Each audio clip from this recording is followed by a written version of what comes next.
හැමෝටම ආයුබෝවන් එළවලුක්කුම් වණක්කම්. ඔන්න අදත් අලුත් වීඩියෝ එකක් අරගෙන ආවෙත් තියෙනවා. අපි බලමු එහෙනම් අද මේ වීඩියෝ එකේදී අපි කතා කරන්නේ මොනා ගැනද කියලා.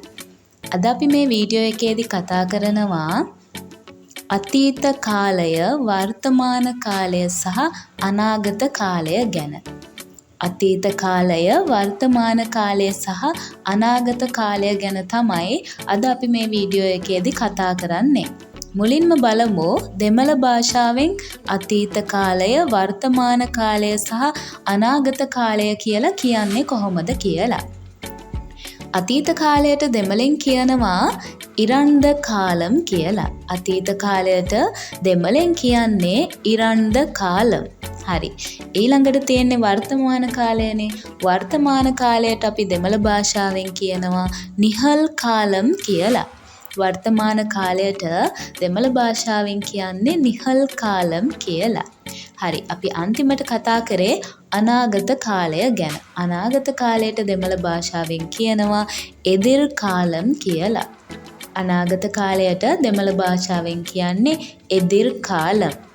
එහෙනම් අපි සිංහල භාෂාවෙන් අතීත කාලය, වර්තමාන කාලය සහ අනාගත කාලය කියලා කියනවා වගේ දෙමළ භාෂාවෙන් කියනවා ඉරන්ද කාලම්, නිහල් කාලම්, එදිර් කාලම් කියලා. හරි. අපි දැන් බලමු අපේ ඊළඟ කොටස මොකක්ද? හරි. දැන් මට ඔයාලා කියන්න සිංහල භාෂාවේදී අපි භාෂාව කොටස් දෙකකට බෙදනවා. කතන බස, ලිඛිත බස කියලා. ඒ වගේම තමයි දෙමළ භාෂාවේදීත් මේක කොටස් දෙකකට බෙදනවා. කතන බස සහ ලිඛිත බස කියලා. අපි සිංහල භාෂාවෙන් කතන බස කියලා කියනකොට දෙමළ භාෂාවෙන් ඒක කියන්නේ පේච්චු මොලි කියලා. සිංහල භාෂාවෙන් කතන බස කියලා කියනකොට අපි දෙමළ භාෂාවෙන් කියනවා පේච්චු මොලි. හරි. ලිඛිත භාෂාව කියලා නැත්නම් ලිඛිත බස කියලා සිංහලෙන් කියනකොට දෙමළ භාෂාවේදී අපි ඒක කියනවා එළුතු මොලි කියලා. කතන බස නම් පේච්චු මොලි, ලිඛිත බස නම් එළුතු මොලි. කතන බස කියලා කියන්නේ අපි එදිනෙදා කතා කරන භාෂාව. අපි ගෙදරදී, ඉස්කෝලේදී යාළුවොත් එක්ක එහෙම කතා කරනකොට කතා කරන්නේ එක භාෂාවක්. නැත්තම් අපි එක්සෑම් එකක් ලියනකොට මොකක් හරි රාජකාරීමය ලිපියක් ලියනකොට අපි ලියන්නේ ලිඛිත බස. හරි. දැන් ඔයාලට මේක වෙනස තේරෙනවා ඇති. කතන බස නැත්තම් පේච්චු මොලි, ලිඛිත බස එළුතු මොලි. හරි. අපි දැන් මේ වීඩියෝ එකේදී කතා කරන්නේ කතන බස ගැන නෙවෙයි ලිඛිත බස ගැන. මොකද අපිට පේපර් ලියන්න එනකොට අපි හැම තැනදීම ලිඛිත බස තමයි පාවිච්චි කරන්නේ වැඩියෙන්. ඒ නිසා අද අපි ඉගෙන ගමු ලිඛිත බස ගැන. කතන බස ගැන වෙනම වීඩියෝ එකකදී අපි කතා කරමු. හරි. දැන් බලන්න අපි උදාහරණයක් විදිහට අතීත කාලය ගත්තොත් අපි කතා කරන භාෂාවෙන් කියනවා කෑවා, ආවා, අම්මා බත් කෑවා, අම්මා ගෙදරට ආවා. ඒ වගේ ක්‍රියාපද නේද? අපි තව ටිකක් බලමු. ගියා, නැටුවා, කළා.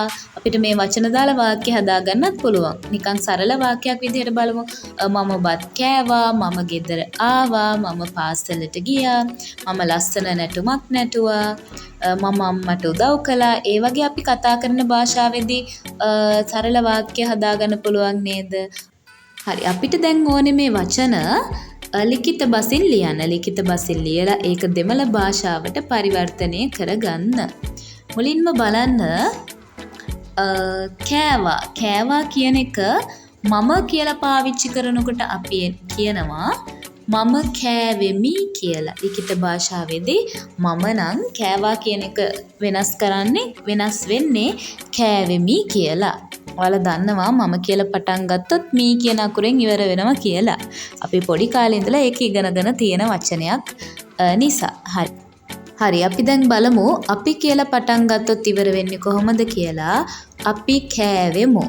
එහෙනම් ඇය කියලා පටන් ගත්තොත් ඇය කෑවාය. ඇය කෑම කෑවාය. ඔහු නම් ඔහු කෑම කෑවේය. මේ විදිහට අපි සිංහල භාෂාව හසුරවන්න දන්නවනේ. ලිඛිත භාෂාවේදී අපි සිංහල භාෂාව ලස්සනට හසුරවන්න දන්නවා. මම බත් කෑවා නම් මම බත් කෑවෙමි. අපි බත් කෑවා නම් අපි බත් කෑවෙමු. ඇය බත් කෑවා නම් ඇය බත් කෑවාය. ඔහු බත් කෑවා නම් ඔහු බත් කෑවේය.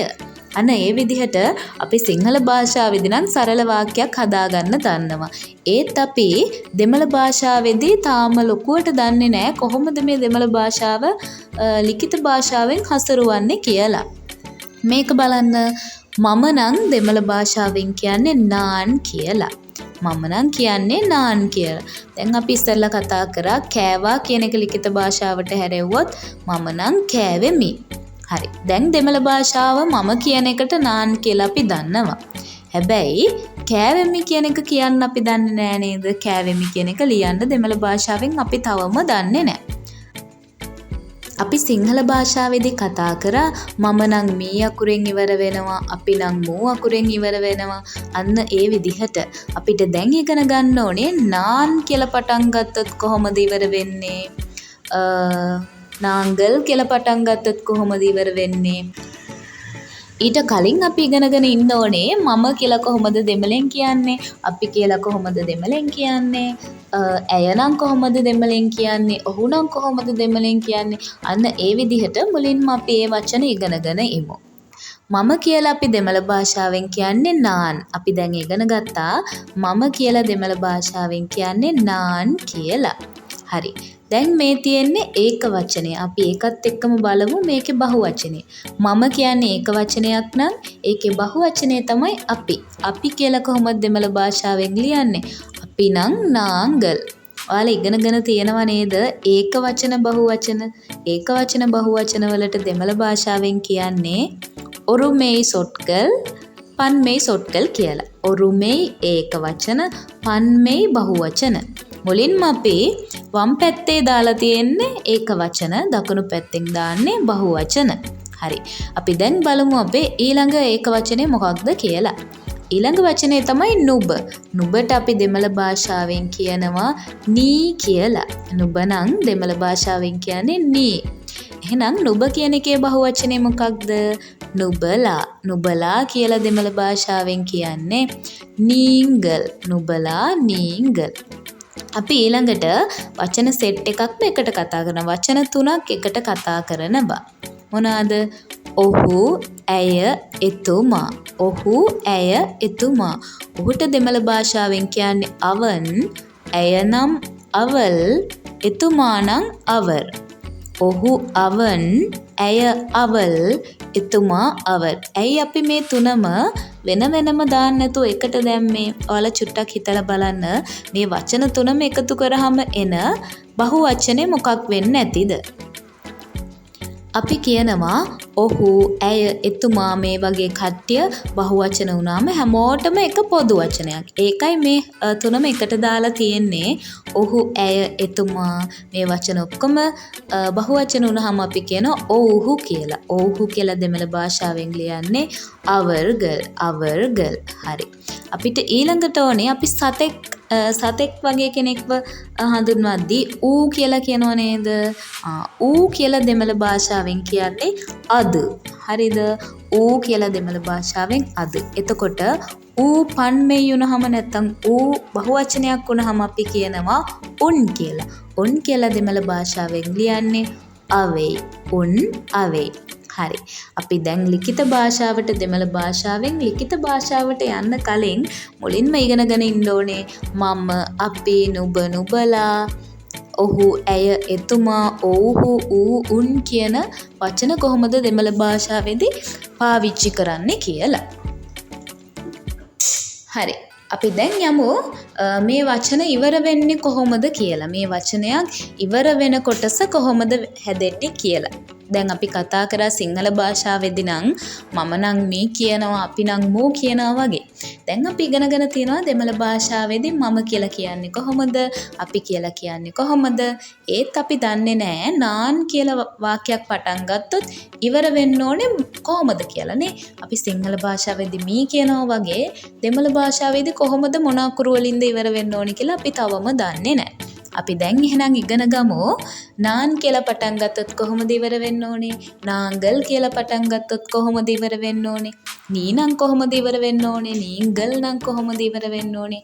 අවන්, අවල්, අවර් මේ වගේ වචන කොහොමද ඉවර වෙන්න ඕනේ?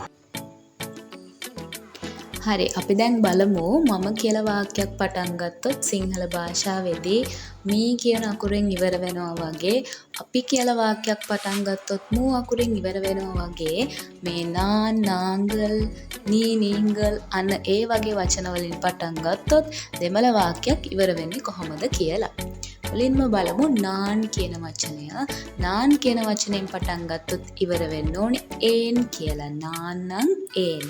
එතකොට නාංගල් ඕම් நீ ஆய் நீங்கள் ஈர்கள் அவன் ஆண் அவள் ආල් அவர் ආර් අවන් කියලා පටන් ගත්තොත් ආන් වලින් ඉවර වෙන්න ඕනේ අවල් නම් ආල් වලින් ඉවර වෙන්න ඕනේ අවර් නම් ආර් කියන ශබ්දයෙන් ඉවර වෙන්න ඕනේ මේ වචන බහුවචන වුණාම අවර්ගල් කියන වචනේ ඉවර වෙන්න ඕනේ ආර්ගල් කියලා හරි ඊළඟට අද කියන වචනේ ඉවර වෙන්න ඕනේ අද කියන ශබ්දයමයි අවේ කියන වචනේ ඉවර වෙන්න ඕනේ අන කියන ශබ්දයෙන් ආයෙත් බලන්න නාන් ඒන් නාංගල් ඕම් නී ආයි නීංගල් ඊර්හල් අවන් ආන් අවල් ආල් අවර් ආර් අවර්ගල් ආර්ගල් අද